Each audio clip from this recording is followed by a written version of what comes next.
हरियाणा में कोई नेता ही कौन, सिर्फ एक अभय सिंह ही है, बाकी सब बकवास है। अबे आपकी बेइज्जती कराने लग रही है, विपक्ष सारा चुनाव लड़ गए, बंद चुनाव नहीं लड़ना चाहिए, अभय सिंह ने समर्थन देगे बैठे हो, विधायक बनाना चाहिए। 1 लाख वोटों अभय सिंह जी जीतेगा, और विपक्ष अगर आपकी बेइज्जती करावे 1 लाख वोटों से, हाँ बन है, चुनाव ही ना लड़ना चाहिए, रिकॉर्ड बनेगा फिर तो। रिकॉर्ड बनेगा साहब। आज तक सबसे बड़ी जीत अभय सिंह चौटाला जी की होगी। सच्चे इंसान है, जो कह दिया वो कर दिया। अच्छा, हाँ सत्य है, बाकी गोली देते हैं जी सारे रबड़ वाली। अच्छा, ठीक है। अरे हिंदुस्तान में केवल मात्र एक ऐसा विधायक है जिसने किसानों के पक्ष में इस्तीफा दिया। विपक्ष की भूमिका तो केवल मात्र एक मेंबर था, असेंबली में एक मेंबर था, वो ही निभा रहा था, और वो भी रिजाइन दे के निभा रहे। आज किसानों के पक्ष में आज खड़े। तो हमारी ताकत और दुगनी होगी विधानसभा के अंदर। हमारी आवाज़ उठाने वाला अगर कोई नेता है तो चौधरी अभय सिंह चौटाला है। इसके लिए हमारे जो ये किसानी आंदोलन है, इसको बहुत ज़्यादा ताकत मिलेगी चौधरी अभय सिंह चौटाला के जाने से। सीखने से घबराएं नहीं, क्योंकि यह संघर्ष ही नहीं अपितु भक्ति है। अगर जाननी है मंजिल की दूरी, तो पहले यह जान लें कि आपके तर्क में कितनी शक्ति है। नमस्कार, मैं रमन सारन, डायरेक्टर लक्ष्य कोचिंग क्लासेस। आप पढ़ेंगे मेरे साथ तर्क शक्ति। एलनाबाद के पूर्व में विधायक रहे अभय सिंह चौटाला ने आज कार्यकर्ताओं की मीटिंग ली है। कार्यकर्ताओं से जानते हैं कि इस बार एलनाबाद में क्या सरगर्मियां रहेगी। हाँ जी, क्या नाम है जी? हरि सिंह मंडा। मंडा साहब कहाँ से आप आए हो? गुड़िया खेड़ा। गुड़िया खेड़ा। मंडा साहब, क्या लगता है जिस तरीके से अभय सिंह चौटाला ने किसानों के समर्थन में जो इस्तीफा दिया, उसके बाद अब उपचुनाव इस एलनाबाद क्षेत्र में हो रहे हैं, क्या कुछ सरगर्मियां देखने को मिलेगी? पिछले दफा 11,000 वोटों से वो जीते थे, इस दफा क्या मान करके चल रहे हो? पिछली दफा तो चुनाव था, वो राजनीतिक अखाड़ा था जी, सारे दलों के लोग यहाँ मौजूद थे।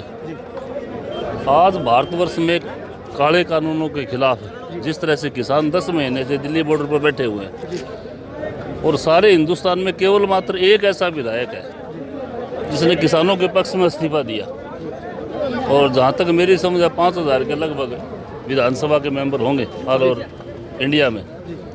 तो अब जिस आदमी ने किसानों के पक्ष में रिजाइन किया, स्वाभाविक है कि इलेक्शन एक तरफा ही होगा, एक तरफा होगा। अरे राजनीतिक दल है ना, चुनाव में तो उनको आना ही पड़ता है। रही बात आपने कांग्रेस की बात पूछी, तो कांग्रेस नेशनल लेवल की पार्टी है, यहाँ ना आए तो उसकी मर है।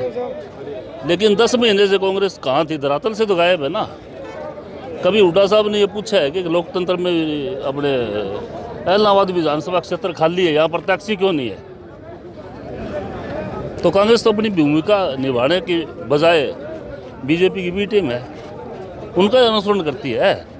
विपक्ष की भूमिका तो केवल मात्र एक मेंबर था, असेंबली में एक मेंबर था, वो ही निभा रहा था, और वो भी रिजाइन दे के निभा रहे। आज किसानों के पक्ष में आज खड़े, और 75% किसान है इंडिया में। ये बात तो प्रधानमंत्री जी मानते हैं। हाँ जी, क्या नाम है जी? तेलराम लुगरिया। कहाँ से आप आए हो जी? एलनाबाद से। क्या कुछ लगता है जी इस बार जिस तरीके से अभय सिंह चौटाला पिछले दफा लगभग 11,000 वोटों के मार्जिन से जीते थे, इस बार क्या लगता है जिस तरीके से आज कार्यकर्ताओं की मीटिंग में हजारों लोग पहुंचे हैं, इनको देख करके क्या लग रहा है आपको? अब कल चौधरी अभय सिंह चौटाला दूना वोटों से जीतेंगे। दुगने वोटों से? हाँ जी, अच्छा, ये पूरे दाव से कह रहे हूँ मैं, आप साथी हूँ। भरत सिंह बेनीवाल भी दावेदारी जता रहे हैं, पवन बेनीवाल भी हैं। चाहे कोई चाहे फाइनल सीट है अभय सिंह चौटाला की, कोई रोकने वाला नहीं है जी, एक तरफा जीतेंगे। एक तरफा जीतेंगे। हाँ जी, सरदार जी कहाँ से आप आए हो? मैं पट्टी कृपाल, एक्स सरपंच देवेंद्रपाल सिंह। अच्छा अच्छा, हाँ जी, आपको क्या लगता है जी इस बेल्ट में क्या कुछ रुझान है उधर? हमें तो पहले ही पता है जी, अभय सिंह जी जीतेंगे, और भारी मतों से जीतेंगे। क्यों जीतेंगे अभय सिंह? जीतेंगे, अभय सिंह जी हमेशा सुख दुख के साथ थी, जी, और अब जो तीनों कानूनों का सरकार कानून लेके आई है, उसके खिलाफ जो आवाज़ उठाने वाला अभय सिंह जी, और एक अकेला विधायक विधानसभा में जब कांग्रेस ने के विपक्ष का निभाना चाहिए था, जब विधानसभा में थे, और एक अकेला नेता इंडियन नेशनल लोकदल अकेला नेता एलनाबाद के विधायक अभय सिंह जी जो वहाँ आवाज़ उठाया करते थे, और पूरी जोश से आवाज़ उठाते थे, और उसका जवाब नहीं दे पाती थी सरकार। ऐसे नेता जो किसान, कमेरा, छोटा व्यापारी, दुकानदार, सबकी समस्या का हल करते हैं और सबकी आवाज़ उठाते हैं, वो अपने आप ही दुगने मतों से जीतेंगे।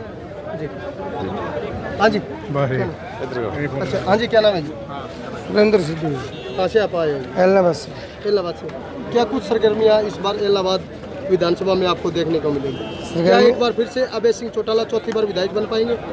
देखिए जी, ज़्यादा वोटों से जीत पाएंगे, क्या लगता है? जी देखो जी, जैसे आपको पता है कि जिस दिन से चौधरी अभय सिंह ने जो ये किसानी आंदोलन आज 1 साल से चल रहा है और दिल्ली की सड़कों पे किसान 5 साल से लेकर 80 साल से बुजुर्गों तक दिल्ली के बॉर्डरों पे बैठे हैं, उनके समर्थन में जिस दिन चौधरी अभय सिंह चौटाला ने 27 तारीख को अपना इस्तीफ़ा देके, संवैधानिक पद से इस्तीफ़ा देके किसानी आंदोलन के समर्थन में आ गया था, तो अभय सिंह तो चौटाला तो उसी दिन से ही नुमाइंदा बन चुका था। लोग पूछ रहे हैं अभी 3 जो कृषि कानून है वो तो वापस नहीं हुए जी, तो अभय सिंह को तो ये चुनाव नहीं लड़ना चाहिए, नहीं। इस पर क्या प्रतिक्रिया? देखिए, चौधरी अभय सिंह ने इस्तीफ़ा दिया था संयुक्त किसान मोर्चे का जो ये आंदोलन है इसको मजबूत बनाने के लिए, हाँ, और ये मजबूत इनके इस्तीफे से मजबूत हुआ है, किसान संगठन जो हमारा मजबूत हुआ है।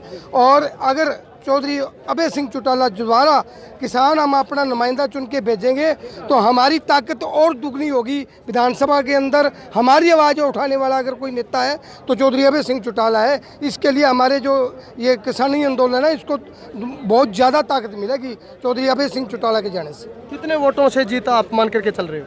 स्पष्ट इनका जो है, हम तो मानते भी 50,000 से ऊपर इनकी लीड होगी। इनके मुकाबले में, किसान के मुकाबले में हमारी किसान की और सरकार की लड़ाई है। ये किसानों का एक नुमाइंदा है, किसान की सरकार के साथ लड़ाई है। और आज जन जन जो है किसान के साथ खड़ा है, जन जन जो है किसान की हिमायती है। और किसान अगर नुमाइंदा अपना भेजता है तो आप खुद ही समझ लीजिए कि जो लीड है इनकी 50,000 से ऊपर लीड होगी। चुनाव ही नहीं लड़ना हाँ जी चाहिए साहब। क्या नाम है जी? सुरेंद्र कुमार। कहाँ से चुनाव बोदीवाली से आया हूँ, फतेहाबाद जिला से? हाँ। तो इतनी दूर से क्यों चल के आए हो आप? अभय सिंह के लिए आए हैं। हरियाणा में कोई नेता ही को नहीं, सिर्फ एक अभय सिंह ही है, बाकी सब बकवास है। अबे आपकी बेइज्जती कराने लग रहे हैं, विपक्ष सारा चुनाव लड़ गए, बन चुनाव नहीं लड़ना चाहिए। अभय सिंह ने समर्थन देगे, बैठे हो विधायक बनाना चाहिए। यहाँ पर आपने कई गाँव का दौरा भी किया है इस मैं इलाहाबाद से? सारे इलाहाबाद को एक बारी कौन सी 10 बारी दौरा कर चुका। अच्छा, क्या हाँ, कुछ रुझान? 1 लाख वोटा हूँ अभय सिंह जी जीतेगा। और विपक्ष अगर आपकी बेइज्जती करावे 1 लाख वोटों से? हाँ, बन है, चुनाव ही ना लड़ना चाहिए। रिकॉर्ड बनेगा फिर तो? रिकॉर्ड बनेगा साहब। आज तक सबसे बड़ी जीत अभय सिंह चौटाला जी की होगी। हाँ जी, कहाँ से आप आए? साथ ही बोदीवाली से। अच्छा अच्छा अच्छा, यानी हम कह सकते हैं दूसरे जिलों से भी लोग आए हैं? बिल्कुल बिल्कुल। अच्छा अच्छा, तो आपको क्या लगता है? बढ़िया रुझान है। हाँ जी, क्या नाम है जी? राजेश कश्यप। कुशवाहा साहब, कहाँ से आप आए? हम यमुनानगर से जी। यमुनानगर से? हाँ। हाँ जी। यमुनानगर आप से इतनी दूर से आए हो, क्या हैं? कुछ विचार यहाँ पर देखने को मिला? हैं। यहाँ तो एक तरफ है अभय सिंह जीतेगा। हाँ बिल्कुल, किसानों का साथ दिया अभय सिंह ने। जो अभय सिंह ने किसानों का साथ दिया, आज तक किसी ने नहीं दिया। देवीलाल का लगाया पौधा है ये इंडियन नेशनल लोकदल, और इंडियन नेशनल लोकदल की एक तरफा जीत है यहाँ पे। तो ये आप देख सकते हो कि दूसरे जिलों से भी पूरा किसान तबका है वो एक हो चुका है। और आने वाले समय में सारा जो किसान तबका है वो इलाहाबाद क्षेत्र में आपको देखने को मिलेगा। और कहीं ना कहीं हम कह सकते हैं कि इस बार अभय सिंह चौटाला भारी मतों से जीतने जा रहे हैं। रिकॉर्ड तोड़ इसमें जीत होगी। क्या नाम है जी? मांगेराम कहाँ से आप आए जी? गुड़िया खेड़ा से। हाँ जी, गुड़िया खेड़ा जी, आपको क्या लगता है क्या गुड़िया- रहने वाला है? 50,000 से प्लस जीत होगी अभय सिंह जी की। किसान का मेरे के साथ ही है तो इनकी जीत 50,000 से लगभग, ऐसा क्यों? क्योंकि किसानों का साथ दे रहे हैं और अच्छे काम किए पिछले 10 साल में। और किसी एमएलए कोई सुनता ही नहीं, कोई कौन किसी ने कुछ ये नहीं किस किया। तरीके से सुनवाई करते हैं? अच्छी तरह सुनाई कर देनी। कैसे बताओ थोड़ी हमारे दर्शकों तक बताओ। सच्चे आदमी, सच्चे इंसान है, जो कह दिया वो कर दिया। अच्छा, हाँ और सत्य बाकी? है। बाकी गोली देते हैं जी सारे, रबड़ वाली। अच्छा अच्छा। ठीक है।